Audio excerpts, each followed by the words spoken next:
I've had so many friends who have already said good things about their trip to Dubai. I have friends who are based here, and I don't know why it's taking me this long, but finally I'm here. Yeah. Hi everyone, my name is David and I'm the editor of Golf News Tabloid, and I'm so excited today to have with me the reigning Miss Universe herself, Catriona Gray.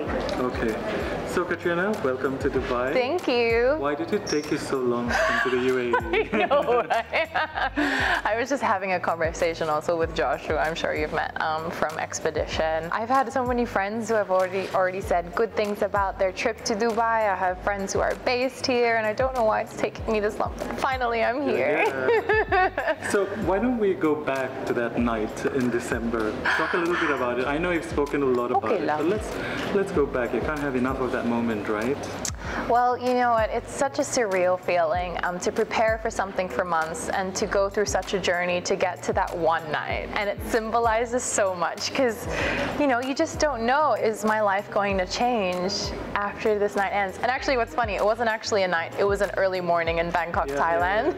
It was like a 7 a.m. show. If we combine that with the lack of sleep and being topsy-turvy with time, we're all a little bit delirious, we're a little bit incredulous, but what an amazing experience. One, being in Bangkok, Thailand, there were so many amazing fans and supporters who came out to support not only me, but the rest of the girls.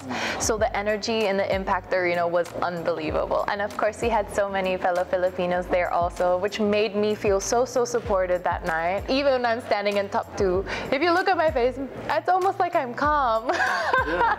But that's really because I really had this attitude going into the competition of, I'm so grateful to be here. I know I've done my best, and if my best gets me to this place or it gives me the title, you know what, I'll be happy. And it just so happens that it was my night. Obviously your life has changed, but tell me, in what ways did you not expect it to change but has changed? Like, what are the biggest differences in your life? I still feel like that same simple girl that I always was. I lived on my own in the Philippines. I used to commute. I would always take all my bags everywhere, and you know, I'd go and do my grocery and just simple things like that. Like, I still feel like that girl. I don't feel like I've changed, but now I sometimes get taken aback when people recognize me on the street, or I see people and they're so overwhelmed with joy and excitement upon seeing me. It kind of takes me back because I don't feel like a big deal. What does it feel like to be called the pride of the Philippines? Does it keep you up at night? It doesn't keep me up at night, but it is a huge honor to be able to see people from elders to kids, see them at my homecoming, see them on social media, just either doing the lava walk or just giving words of admiration and support. It really means so much to me, because that's what makes what I do so fulfilling. It's not just about me, it's about my country and also the people that I'm able to affect in a positive way. You have a lot of things to fulfill within this year. How much do you think you've done, and how much do you think you want to do while your reign lasts? Regarding my reign, you know what, I don't see that my job ends when I pass the crown, because this is something I want to do for my whole life. The work that I'm doing now is something that I want to do as Catriona in the years going forward, whether that be the charity and cause work that I do, being able to be a spokesperson, being able to be a role model, being able to be a band ambassadress, and also pursue my own passions in music and business. I want to still continue doing that even past my reign.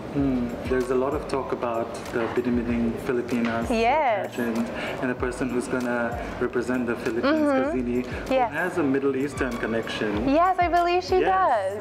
What are your thoughts? Would you like to pass on the crown to another Filipino? I mean, of course, I would love to, but you know what? There are so many amazing girls that come through Miss Universe every single year, and it's not even about the crown, because within this community, there are women who excel in their own right, whether they're a Miss Universe or just a contender. And that's what's so great about our platform. It really changes girls' lives, and more so, you become a part of a community that uplifts women. I wish Gazini all the best. I'm so excited. I was there to crown her in the Philippines. You spoke about HIV/AIDS in our interview. Yes. Why is that so close to your heart, and also what would you like to do going forward? I've been an HIV and AIDS advocate for about 3 years years now. And the sad truth is I was pulled to the cause because it affected someone close to me. When I was around 22 years old, I had a friend, because I worked as a model, who was a model booker, and he passed away from health complications due to HIV. And he was only 26. And until then, I never really had any perception or any knowledge about HIV and AIDS, especially the state of it in my country of the Philippines. And it really shocked me to see that it's not only the medical implications that affects people's lives, but the stigma and discrimination that also surround them as a community. And so I've been advocating for HIV/AIDS ever since, for early testing and prevention, for breaking down the stigma, opening up conversations about it, because people's lives shouldn't be defined by a medical condition, because that's all it is. You've already released a music video. Yes. How big is music going to feature in the future for you? You know what, it's always been a passion of mine ever since I was a little girl. And you studied music as Yes, well, right? I did. I studied music, so it's something I definitely want to pursue as a passion, as a recording artist in the future. And I would love to bring together my love for cause and my love for music, and perhaps benefit concerts in the future too. You're meeting all your UAE fans tonight.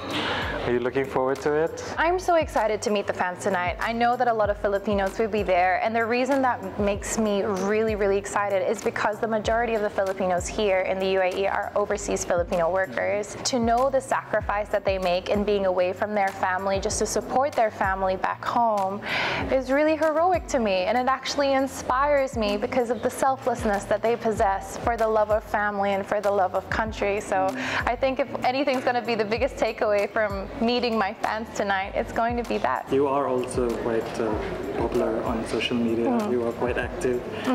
Well, how do you, I'm sure there are like negativity Of course. out there as well. How does Miss Universe deal with all of that? With a lot of grace, of course. I'm honestly just like any other person. You know, I try to have a thick skin, and at times it does hurt because I am human too. When it comes to negativity online, you just really have to kind of talk to yourself and say, you know what, they don't know you as a person. They don't know the depth of your character. They don't know what you've been through. They don't know what you believe in and who you are. So you shouldn't take what they say about you as an assessment of yourself. Does that make sense? Yeah. Because they've never met you, and then they're saying these things about you, and probably if they were in front of you, they wouldn't even say those things. So when it comes to social media, I never retaliate with negativity because I feel like that's just a never-ending cycle. I always try and promote positivity, and I feel like that's not conditional to me being a title holder. I believe everyone has the ability to stop that cycle of hate and negativity, especially when it comes to social media. Amazing. On that note, thank you so much. Thank you for your time also.